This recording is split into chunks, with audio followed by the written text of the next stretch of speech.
கதையின் தலைப்பு அன்பின் கடைசி துளி.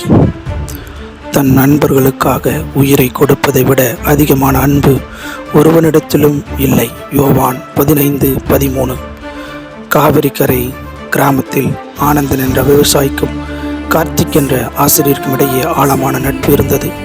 ஒரு நாள் கார்த்திக்கின் மனைவிக்கு கடுமையான நோய். மருத்துவமனைக்கு செல்ல பணமில்லை. அவன் வழியோரம் நின்று அழுதான். ஆனந்தன் அதை கண்டு ஒரு வார்த்தையும் பேசாமல் வீட்டிற்கு நடந்தான். அங்கிருந்து தன் தந்தையின் தங்க மோதிரத்தை எடுத்தான்.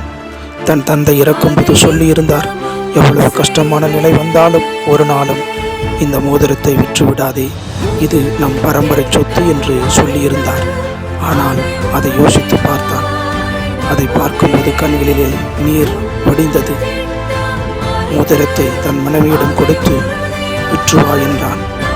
மனைவியோ சொன்னாள், இது உங்களுடைய தகப்பன் கொடுத்தது என்று. பரவாயில்லை, விற்றுவா என்று சொன்னான். அந்த பணத்தை கொடுத்தான். கார்த்திக்கின் மனைவி குணமானாள். நன்றி சொல்ல அந்த கார்த்திக்கிடம் ஆனந்தன் அமைதியாக சொன்னான், அந்த மோதிரம் என் தந்தையின் நினைவு சின்னம் அல்ல, நீதான் அவர் நினைவு சின்னம்.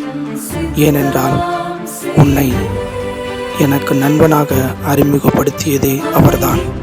உண்மையான அன்பு வசதி இருக்கும்போது கொடுப்பதல்ல, வழி இருக்கும்போது கொடுப்பது, அதுவே கிறிஸ்துவின் அன்பு என்று சொல்ல ஆரம்பித்தான். இக்கதையின் மூலம் நாமும் கூட தெரிந்து கொள்ளக்கூடிய காரியம் என்னவென்றால், இயேசுவின் நாமத்தினாலே நாம் மற்றவர்களுக்கு கொடுப்பதிலே மனமுவந்து கொடுக்கக்கூடிய எண்ணத்தை உடையவர்களாய் நாம் காணப்பட வேண்டும்.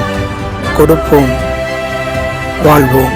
கர்த்தர் நம்மை ஆசீர்வதிப்பாராக. ஆமென், ஆமென்.